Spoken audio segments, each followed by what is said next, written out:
Hello everybody, welcome back to a new deck tech this week. As you know, I've kind of gone over some of the more meta picks a little bit. I haven't done like the big ones, the Felon Control, the Argenport Control, the Argenport Midrange, and like some of those kinds of decks, but I'd go over the Rampant deck, which I actually really like. Made a lot of changes to that. You definitely want to put in more Gear Crunchers, stuff like that, but I'm getting now more into the brews. So we had the Oil Rig deck last time that was trying to go off with Sunken Tower. And this week, we have an old standby that I did last season, before set 3 came out, Bladestorm. But it got some really cool new things. First of all, one of the things that I actually said that it needed, where it was close to almost being good enough, was an Aegis weapon. And it's not cheap enough, unfortunately, but it's still pretty solid. I really like the shielded Shortbarrel. The other thing that it got that's really big is it got Stella the Shotcaller, which has been awesome. Stella has Aegis automatically, so it's already a little bit of protection. It's good to be putting a lot of weapons on her, because then all of your other weapons get bigger. Does a lot of things for the deck. So Stella's been pretty good. I've been making a lot of adjustments to it. You may be familiar with this list a little bit if you've seen my stream, because I tried a very, very basic version of it after somebody sent me a couple different lists that were like this. I had a couple different viewers that were sending me in various versions of, you know, like the spiked helm, cheap hidden Shiv kind of weapons with Quartermasters or Copperhall Paladins and all of these kinds of things to go together. And I've redone the deck, and I've been working on it a little bit on my own time.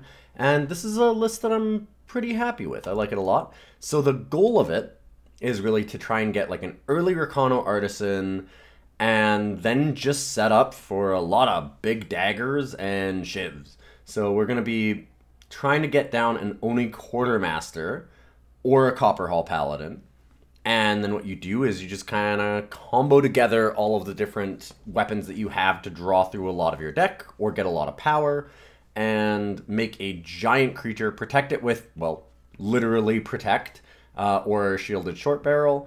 You've got some Rise to the Challenge to smooth out the draws, and you just kind of like 30 ball them out of nowhere. You can smash for an unbelievable amount of damage.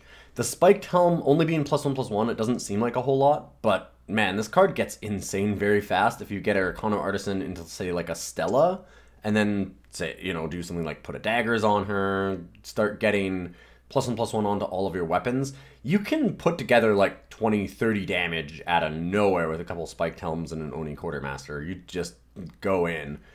I wish we had a cheaper Overwhelm card, I guess. A Smith's Hammer might be something that you could play around with, because sometimes it needs a little bit more evasion. Something like Sandstorm Titan can kind of shut you down, because then you can't get the Elder's Feather flying. Flying's generally good enough, but every once in a while you need that. Cut down a lot on the Protects and Shielded Shortbarrel. I was running just a little too many of them.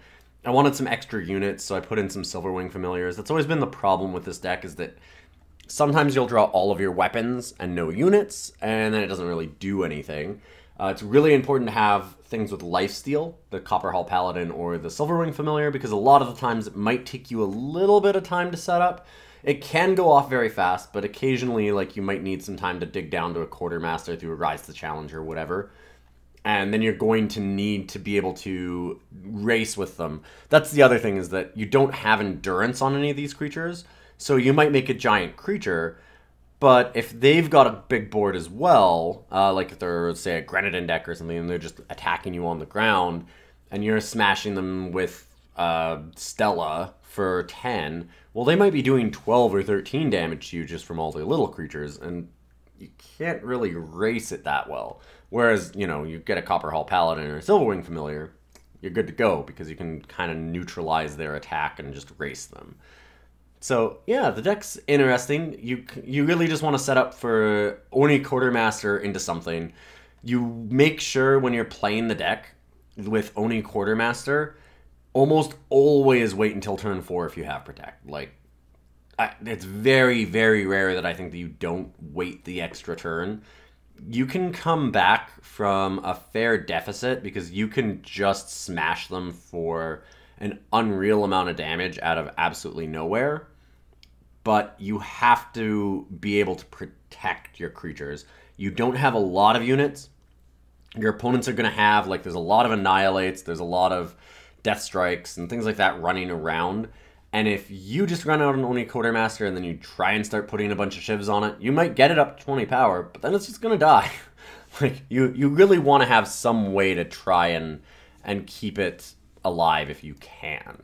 You don't always get that option, but it's really nice to go in on either an Aegis creature or to have some way to protect it with Aegis in your hand before you really start slamming in with it. In any case, let's take it through some matches and see how it does.